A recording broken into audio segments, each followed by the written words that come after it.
नमस्कार मित्रों, इल्विन क्लासेस के यूट्यूब प्लेटफॉर्म पे आपका बहुत बहुत स्वागत है। मेरा नाम विवेक है। आज हम एक प्रमुख विषय पर बात कर रहे हैं। विषय का नाम है क्यों जो संसद में महिलाओं का प्रतिनिधित्व है वो कम होता जा रहा है। यह विषय चर्चा में इसलिए है कि अभी 18वीं लोकसभा का चुनाव संपन्न हुआ है, परिणाम भी आ गए हैं और उसमें देखा जा रहा है कि जो निर्वाचित होने वाली महिलाएं हैं उनकी संख्या का प्रतिशत कम होता जा रहा है। कक्षा में चुनाव बात करेंगे कि क्या महिला सांसदों की संख्या जो निर्वाचित हो रही हैं उनकी संख्या में क्या क्या कमियां दर्ज की गई, ऐसे कौन कौन से राज्य हैं जहां जिसने महिलाओं को ज़्यादा चुनकर भेजा है, वो कौन सी पार्टियां हैं जिससे कितनी महिला सांसद निर्वाचित होकर आई हैं। आज की इस वीडियो कक्षा में हम इन्हीं तमाम मुद्दों पर बात करने वाले हैं। वीडियो का टाइटल होगा क्यों घटी जा रही है महिला सांसदों की संख्या। बिंदु होंगे उसमें हम बात करेंगे कि खबर क्या है। खबर को हमने जाना कि 18वीं लोकसभा का चुनाव हुआ था, उसके परिणाम आ गए हैं। परिणाम के अनुसार देखने को यह मिल रहा है कि जो निर्वाचित महिला सांसद हैं उनकी संख्या कम होती जा रही है। उसके निहितार्थ को हम जानेंगे। 2019 से इसकी तुलना करेंगे। सर्वोत्तम प्रदर्शन करने वाले राज्य कौन कौन से हैं, सर्वाधिक प्रतिनिधि भेजने वाले राज्य कौन है, खराब प्रदर्शन वाले राज्य कौन है और पार्टीवार प्रदर्शन क्या है।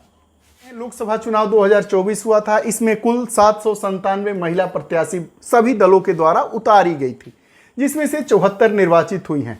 543 में केवल 13.6%, मतलब टोटल जो लोकसभा की सीटें हैं निर्वाचित सदस्य निर्वाचित हुए हैं उनकी संख्या 543 है। 543 में 74 केवल महिला निर्वाचित हुई हैं सांसद के रूप में। उनकी संख्या 543 सदस्यों की केवल 13.6% है। जो भारत की आबादी है उसकी लगभग 50% महिलाओं की हिस्सेदारी है, भागीदारी है। तो जब हम एक महिला विधेयक पास करते हैं जिसमें महिलाओं की भागीदारी कम से कम 33% होनी चाहिए, उससे यह संख्या कहीं ना कहीं बहुत कम दिखाई दे रही है। वहीं अगर हम बात करें तो वर्ष 2019 का जो 17वीं लोकसभा का चुनाव हुआ था उससे निर्वाचित होकर हमारी 78 महिलाएं आई थी, जो संख्या में भी 4 कम है और प्रतिशत इस बार से लगभग 1% कम भागीदारी को प्रदर्शित करता है।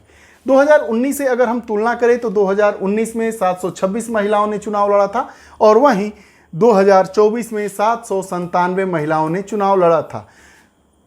726 महिलाओं में 10.74% महिलाओं ने जीत सुनिश्चित की थी, जो अगर संख्या बल के आधार पर देखा जाए तो 78 है, निर्वाचित हुई।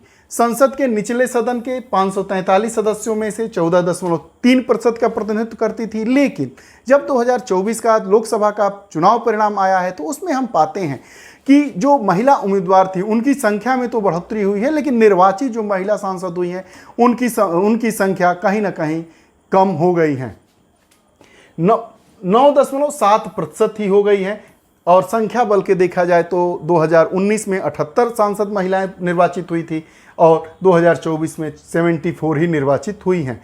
जो हमारी संसद जो लोकसभा है, जो निम्न सदन उसका होता है, उसके कुल सदस्य 543 है और अगर उसमें प्रतिशतता के आधार पर देखा जाए तो यह प्रतिशत 13.6 ही है, जो कम है 2019 के चुनाव परिणामों के परिप्रेक्ष्य में। है कि सर्वोत्तम प्रदर्शन करने वाले राज्य कौन से हैं, तो शीर्ष राज्य में थे त्रिपुरा, दादर नगर हवेली एवं दमन और दीव। दो लोकसभा निर्वाचन क्षेत्र में से एक महिला। यहाँ पर लोकसभा की दो सीटें थी इन सभी राज्यों में, वहाँ से एक महिला एक पुरुष, अर्थात जो त्रिपुरा है, दादरा नगर हवेली है और दमन और दीव, इन्होंने अपनी 50% हिस्सेदारी महिलाओं को सौंपी है और 50% हिस्सेदारी पुरुषों के पास है। यह लोकसभा में निर्वाचित सदस्यों की संख्या के आधार पर बातें बताई जा रही हैं।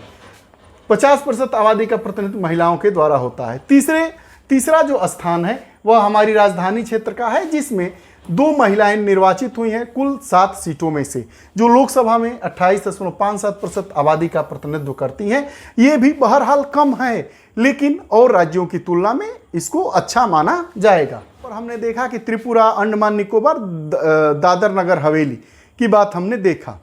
उसके बाद तीसरे नंबर पर सर्वाधिक प्रतिशत के आधार पर चुनकर निर्वाचित महिला भेजने वाला कौन सा राज्य था, दिल्ली। लेकिन अगर महिला निर्वाचित सांसदों की संख्या को आधार माना जाए तो पश्चिम बंगाल में कुल 42 लोकसभा की सीटें हैं, उसमें से 11 महिलाएं निर्वाचित हुई हैं, जो कि अपने आप में बहुत ज़्यादा हैं, लगभग 25% से ज़्यादा।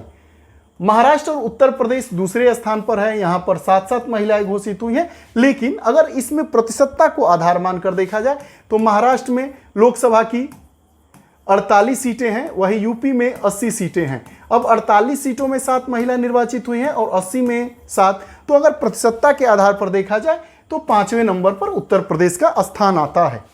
अब प्रदर्शन वाले राज्यों की बात की जाए तो 13 राज्य केंद्र शासित प्रदेश ऐसे हैं जहां से कोई भी महिला निर्वाचित नहीं हुई है। इसमें से 5 राज्य अरुणाचल प्रदेश, मणिपुर, मेघालय, नागालैंड, सिक्किम है। पूर्वोत्तर की एक सीट है। 5 केंद्र शासित प्रदेशों में कौन कौन से हैं? अंडमान निकोबार द्वीप समूह, चंडीगढ़, लद्दाख, लक्षद्वीप, पुडुचेरी। लोकसभा में उनकी पूरी आबादी का प्रतिनिधित्व पुरुष ही करते हैं। जो केंद्र शासित प्रदेश जम्मू और कश्मीर है, मुख्यमंत्री महबूबा मुफ्ती सहित 6 महिलाएं चुनाव में थी, कोई भी महिला निर्वाचित नहीं हुई है। गोवा 2 लोकसभा सीट थी, 1 प्रत्याशी हार गई। केरल 20 निर्वाचन क्षेत्र हैं इसमें से, लेकिन 71.72% महिला मतदाताओं के मतदान करने के बावजूद कोई महिला प्रतिनिधि नहीं चुनी गई है। यह 13 राज्य और केंद्र शासित राज्यों को मिलाकर कोई भी यहां से महिला प्रतिनिधि संसद में जाकर उस क्षेत्र का लोकसभा में प्रतिनिधित्व नहीं कर पाएंगी। बार प्रदर्शन की बात की जाए, मतलब किस पार्टी से कितनी महिला सांसद निर्वाचित हुई हैं, लोकसभा सदस्य निर्वाचित हुई हैं, तो आइए उन पर नजर डालते हैं। सर्वाधिक भारतीय जनता पार्टी से 31 महिला लोकसभा सदस्य निर्वाचित हुई हैं। कांग्रेस से 14 महिला सांसदों के साथ दूसरे नंबर पर है और टीएमसी समाजवादी पार्टी 5-5 महिलाओं के साथ तीसरे नंबर पर है।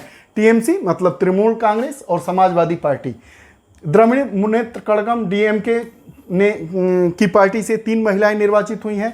निर्वाचित महिलाओं में 5 से हैं, जिनमें पार्टी के शीर्ष नेता अखिलेश यादव की पत्नी डिंपल यादव भी शामिल है। जनता दल यूनाइटेड और लोक जनशक्ति पार्टी से 2-2, तेलुगु देशम पार्टी टीटीपी से, युवजन श्रमिक रायथू कांग्रेस से, शिरोमणि अकाली दल से, राष्ट्रीय जनता दल से, मुक्ति मोर्चा और एक महिला सदस्य लोकसभा चुनाव के लिए चुनी गई है। ये पार्टियां हैं जिससे कई पार्टियां हैं जिनसे 2-2। कौन से राज्य ऐसे हैं जहां से सर्वाधिक महिलाएं निर्वाचित होकर आई हैं संख्या के आधार पर? कौन से ऐसे 13 राज्य और केंद्र शासित प्रदेश मिलाकर हैं जहां से एक भी महिला निर्वाचित नहीं हुई है लोकसभा के लिए? हमने महिलाओं की लोकसभा में घटती भागीदारी को जाना, क्यों संख्याएं कम हो रही है, इसके कारणों पर भी हम बात करेंगे। लेकिन आज हमने जाना कि पिछले लोकसभा चुनाव में से इस लोकसभा चुनाव का जो परिणाम आया है उसमें महिलाओं की भागीदारी कम हो गई है। 2019 का जब लोकसभा का चुनाव का परिणाम आया था उसमें 78 महिला लोकसभा सदस्य निर्वाचित हुई थी, लेकिन 2024 का जो चुनाव परिणाम लोकसभा का आया है उसमें मात्र 74 महिलाएं ही लोकसभा के लिए निर्वाचित हो गई हैं। भारत जैसे देश में जब आबादी का आधा प्रतिनिधित्व महिलाओं के हाथ में है, लेकिन 10% के आसपास ही महिलाएं निर्वाचित, 10% से थोड़ा ज़्यादा 13% के आसपास ही महिलाएं निर्वाचित होकर आती है, जो ही एक बहुत ही सोचने का विषय है। महिलाओं का निर्वाचन इसलिए ही जरूरी नहीं है कि नीति निर्माण में भी उनकी भागीदारी रहे। एक समावेशी समाज की स्थापना, जो हमारा लैंगिक असमानता है उसको दूर करने के लिए भी महिलाओं का निर्वाचित होना अति आवश्यक है। यह रही बात आज के इस टॉपिक से जुड़े हुई। आपको हमारी कक्षाएं कैसी लगती हैं कमेंट बॉक्स में अपने विचार जरूर दीजिएगा। पुनः नई कक्षा के साथ उपस्थित होंगे, तब तक के लिए बहुत बहुत धन्यवाद। नमस्कार।